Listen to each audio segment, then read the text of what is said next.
à ceux et celles que je n'ai pas eu l'occasion de souhaiter une bonne année, donc une bonne année. Je suis content de voir la chapelle remplie, malgré la pluie et le froid.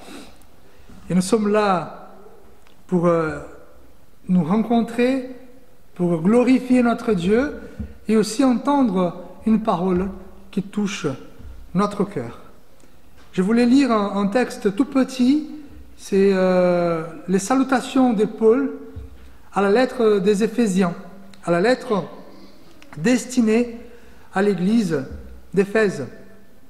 Donc Éphésiens chapitre 1, verset 1.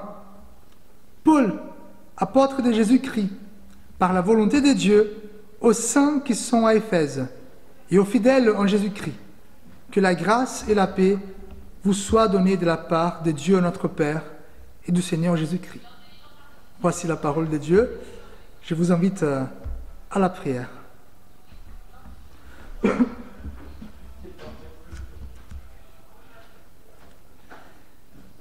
Seigneur, Père éternel, viens nous parler. Seigneur, que ton Saint-Esprit vienne à l'encontre de notre esprit.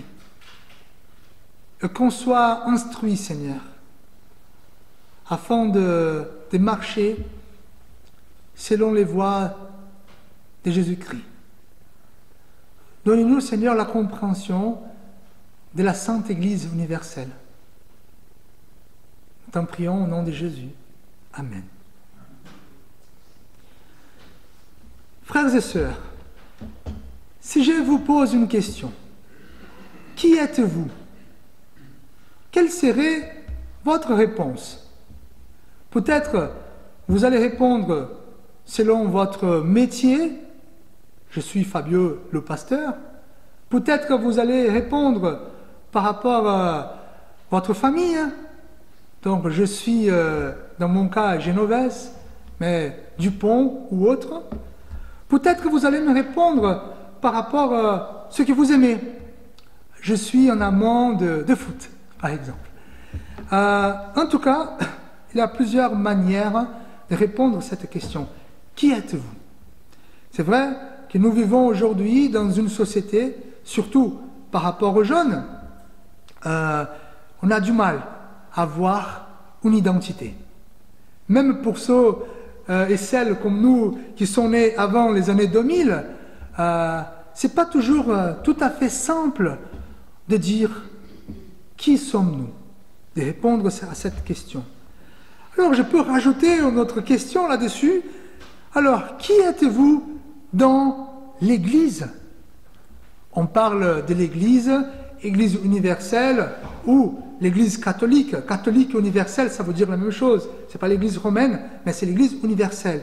Ça veut dire dans tous les mondes. Alors, qui êtes-vous dans l'Église? Ça commence à compliquer les choses. Mais nous allons évidemment essayer de répondre à ces questions. Nous avons ici l'apôtre Paul qui va écrire une lettre aux chrétiens qui sont à Éphèse. Et dans cette lettre aux Éphésiens, Paul il met l'accent sur l'Église, l'importance de l'Église dans le monde et aussi dans les plans de Dieu depuis la création. Cette Église qui a commencé au jour de la Pentecôte, où l'Esprit Saint descend sur les chrétiens, et cette Église qui aura fin au jour de l'enlèvement, le jour du retour du Christ. Vous savez, l'Église, elle est temporaire. Le jour que nous allons habiter avec Dieu, il n'y aura plus l'Église telle comme nous la connaissons aujourd'hui. L'Église qui était quand même un enseignement de Jésus assez important. Il a dit, « Je bâtirai mon Église, et les portes du séjour des morts ne l'emporteront pas contre elle. » Et donc, c'est à travers cette lettre que Paul va expliquer un peu l'Église. Et je vous invite à lire cette lettre. Il y a 6 chapitres simples à la lire. Et donc Paul, il vient avec son autorité d'apôtre. Il dit Paul, apôtre de Jésus.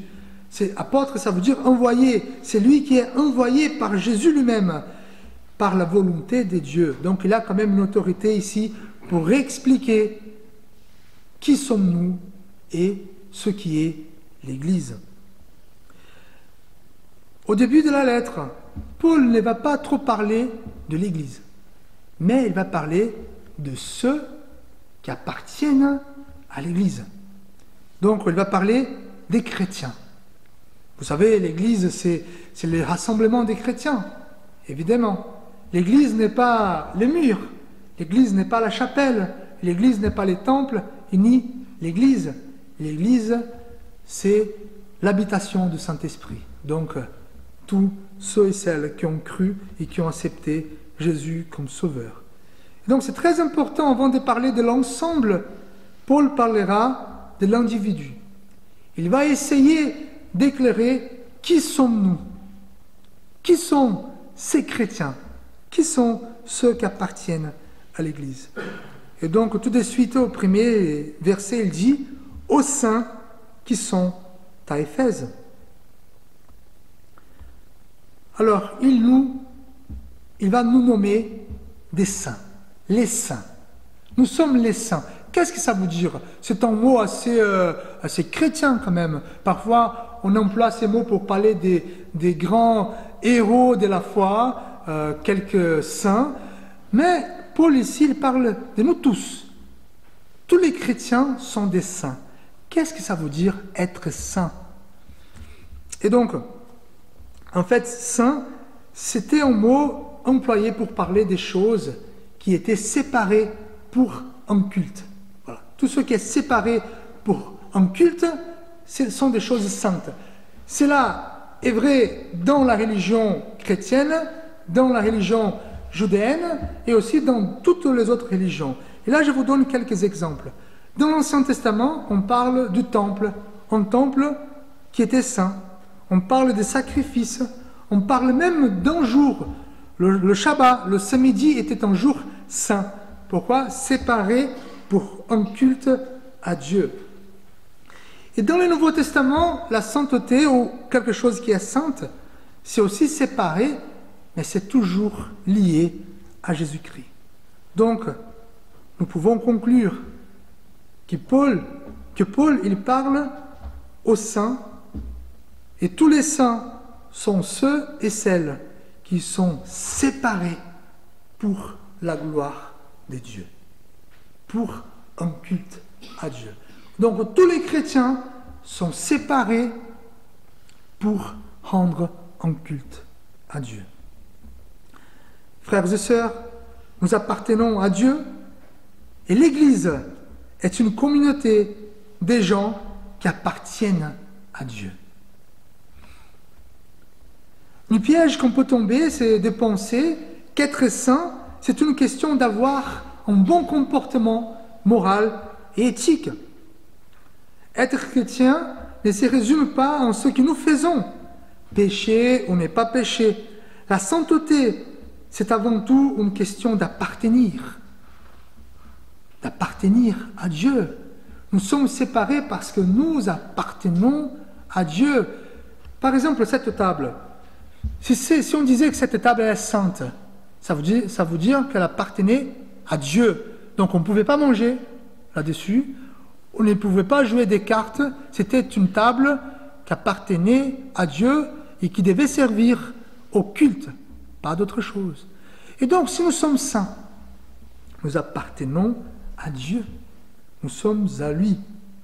Et donc pécher ou ne pas pécher, oui, c'est une question très importante, mais avant ça, nous sommes à Dieu, nous appartenons à lui.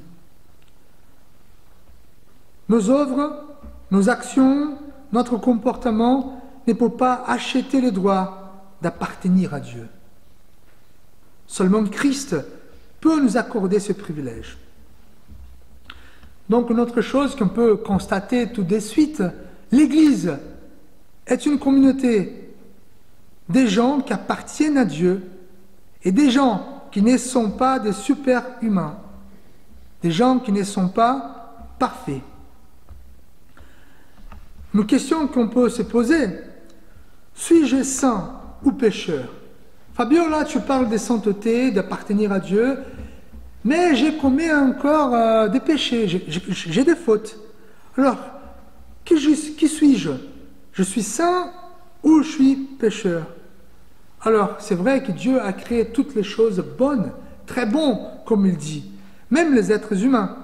Mais on sait que la méchanceté a touché tout le monde. La méchanceté a touché tous les êtres humains.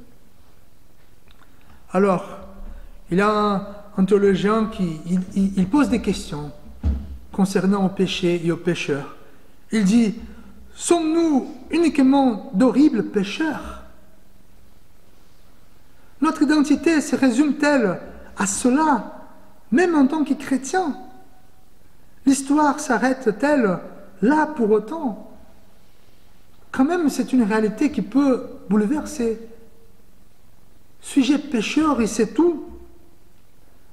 Oui, on doit assumer, les chrétiens, les saints, sont encore des pécheurs. En revanche, la bonne nouvelle dit que les pécheurs qui ont cru en Christ sont des pécheurs rachetés et qui sont la propriété exclusive des dieux. Frères et sœurs, malgré votre passé, ce que vous faites aujourd'hui, vous appartenez à Dieu. Vous êtes séparés pour Dieu. Nous avons un combat quotidien, hein, c'est de faire vivre notre nature sainte. Ça, cela aura lieu toujours, de faire mourir le péché et faire vivre la sainteté. Quoi qu'on dise, nous sommes des saints qui commettons des péchés. Le péché fait partie de notre vie, hélas. Nous avons rendez-vous tous les jours avec lui, avec le péché. Nous souffrons les conséquences de nos propres péchés et des péchés des autres. Par contre, malgré tout, nous sommes des saints et profondément aimés par Dieu. Alors, quoi faire avec cette réalité? Nous avons une identité. Nous n'avons pas besoin de bâtir une identité par nous-mêmes. En fait, si quelqu'un me demande, Fabio, qui es-tu? Oui, je suis papa. Oui, je suis pasteur. Je suis mari. Je suis footballeur. Au Mas d'Asile, mais footballeur. Mais avant tout cela, je suis saint. Je suis aimé par Dieu. Et ça, c'est le plus important. Toutes les autres choses vont découler de cette réalité. J'appartiens à Dieu. Et parfois, même si nous appartenons à Dieu, parfois on ne veut pas trop vivre comme si nous appartenons à Dieu. Je vous donne un exemple. J'ai reçu des cousins brésiliens ici, dans ma semaine des congés. Et donc, Stéphanie et moi, nous avons voulu vivre un peu comme des Brésiliens. Ça veut dire qu'il y a 5 heures de décalage d'horaire entre le Brésil et la France. Et donc, nous sommes allés nous coucher vers 6 heures du matin, toute une semaine. Et c'est vrai, ça n'a pas arrangé les choses. Moi, j'étais fatigué. Et donc, c'est ça en fait. Je suis en France. Aujourd'hui, j'appartiens à la France. Alors, si je vis en tant que Brésilien en France, ça ne va pas marcher. Ça ne va pas marcher. Frères et sœurs, nous sommes à Dieu. Nous appartenons à Dieu. Mais si nous voulons vivre comme si nous n'appartenions pas à Dieu, ça ne va pas marcher. Alors, Paul, il continue. C'est très bien d'appartenir à Dieu, d'être séparé pour les cultes à Dieu, mais quand même, ce n'est pas tout simple comme ça. Paul, il va expliquer qu'en fait, nous appartenons à Dieu grâce à Jésus-Christ. Voilà. Ce n'est pas par un autre moyen, c'est grâce à Jésus-Christ. Il va dire, ceux qui sont en Christ. Vous savez, ça c'est une expression de Paul. Être en Christ, il va employer ces mots 12 fois dans cette lettre. Il va même inventer cette expression en romain. Il va dire, il n'y a donc maintenant aucune condamnation pour ceux qui sont en Jésus-Christ. Voilà. Ça, c'est une réalité difficile à saisir. Pourquoi? Parce que c'est mystique. Comment nous pouvons être en Jésus?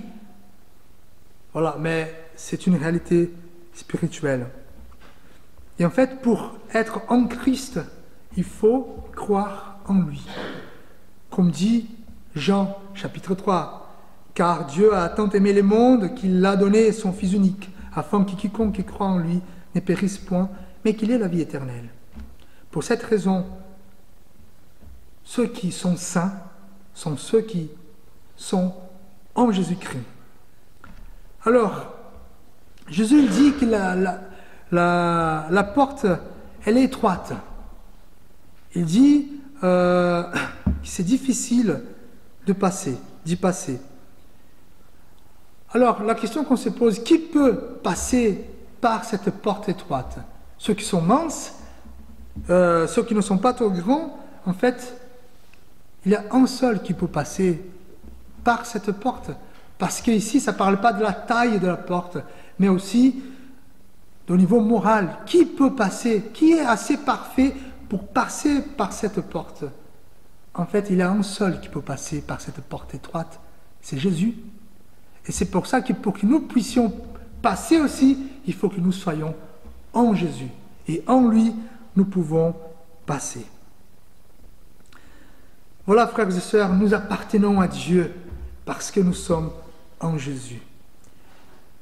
Et le dernier point là, on pourrait se dire, vu que je suis saint, séparé, que j'appartiens à Dieu, vu que je suis en Christ, moi, le but de ma vie maintenant, c'est d'aller dans la montagne, de m'isoler pour être seul, pour vivre cette sainteté. Alors, c'est pas ça que Paul nous invite, c'est pas ça que Paul décrit. Il va dire aux saints qui sont à Éphèse. Donc il y a quand même un appel qui nous invite, même si nous appartenons à Dieu, à vivre dans ce monde qui est assez compliqué. Quand on regarde la ville d'Éphèse, c'est quand même difficile. Vous savez, Éphèse, c'était une ville assez grande, assez importante, assez riche, une ville portuaire, une ville très religieuse, parce que là-bas, il y avait les temples d'Artémis, Artémis, la sœur d'Apollon, et donc un temple qui était considéré la septième merveille du monde antique. Et donc, tous les religieux passaient par là-bas. Et évidemment, il y avait un genre de perversion aussi au niveau de la promiscuité. Tout était dans cette ville. Et donc, il était difficile d'être chrétien là-bas. Les plus simples pour ces saints d'Éphèse, c'était de partir, habiter loin de tous ces bruits, de toute cette méchanceté. Mais Paul dit, vous qui êtes là. Et donc, ça nous montre, frères et sœurs, que cette sainteté, nous devons la vivre ici, dans ce monde, comme Jésus a fait. Jésus, il quitte la Trinité divine pour devenir chair et habiter dans ce monde.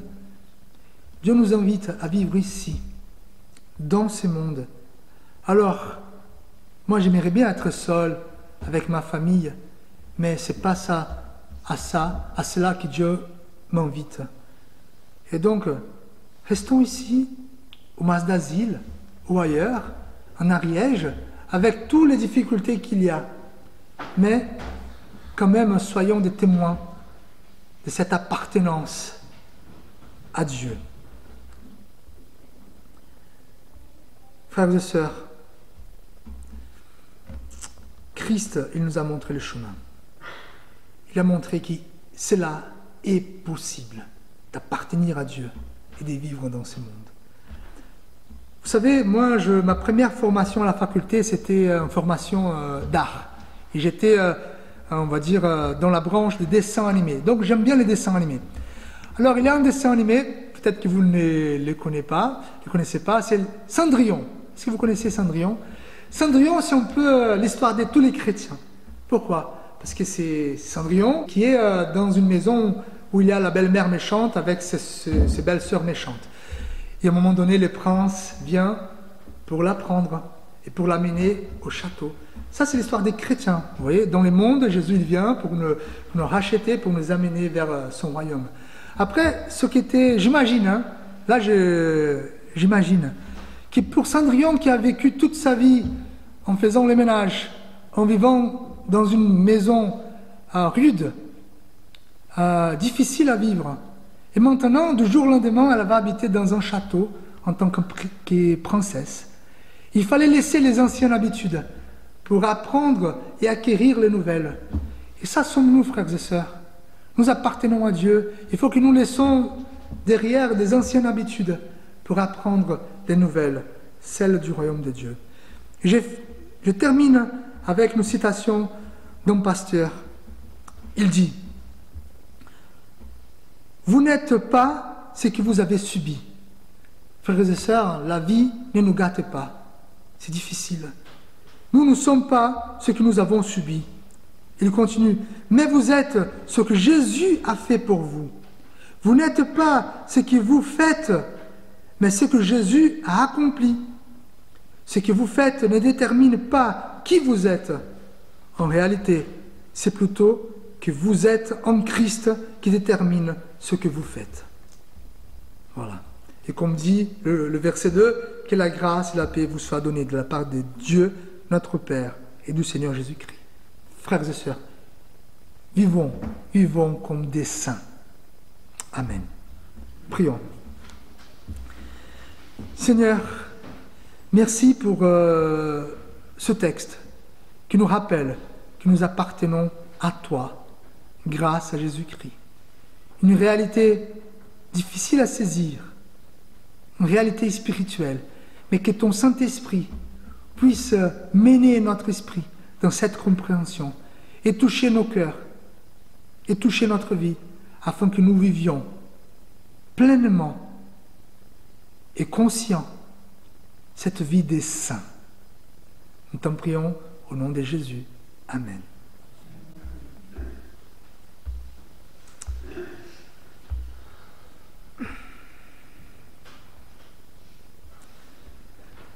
Les annonces de la semaine, frères et sœurs. Bon, le jeudi, nous avons notre étude biblique au presbytère, 14h30. Le jeudi, nous avons la réunion de prière, mais spécialement cette semaine, nous allons nous retrouver chez Yvon Verger. Et au lieu de faire notre réunion à 20h, nous allons la faire à 16h30. Voilà, 16h30. 16h30, pardon. Donc, réunion de prière chez Yvon Verger, 16h30.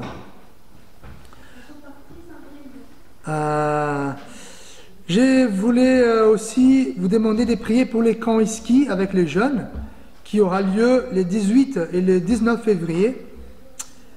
Je ne sais pas s'il y a encore d'autres annonces. Le conseil vous remercie pour les prières. Nous avons eu une réunion hier. Merci beaucoup. Je remercie tous ceux et celles qui étaient engagés sont engagés dans toutes les activités de l'Église. Et je vous redis, si vous avez des personnes à qui je peux rendre visite, n'hésitez pas à me le dire. Si vous voulez une visite, n'hésitez pas à me le dire, parce que je viendrai volontiers. Voilà. Je vous invite à la prière d'intercession.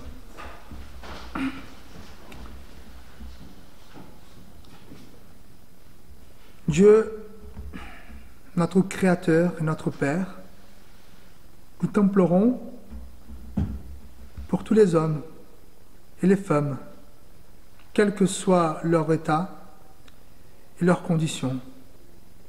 Fais-leur connaître tes voies, et à toutes les nations, révèle ton salut. Nous t'adressons aussi nos prières pour ton Église, pour tous les saints qui sont sur cette terre, dans le monde entier. Dirige ton Église, Seigneur, parce que tu es le seul berger. Gouverne-la toujours par la force de ton esprit. Que tous ceux qui se déclarent chrétiens s'attachent à suivre fidèlement le chemin de la vérité et de la vie, et qu'ils demeurent toujours dans la foi et la sanctification pour l'unité de l'esprit et le lien de la paix. Nous confions à ta miséricorde toutes les personnes qui passent par l'angoisse, qui sont éprouvées. Viens les consoler et les soulager. viens aussi, Seigneur, nous faire des réponses de prière pour ces gens-là. Seigneur, toi qui connais les besoins de chacun, accorde-leur courage et patience dans l'épreuve et délivre-les de toutes leurs afflictions.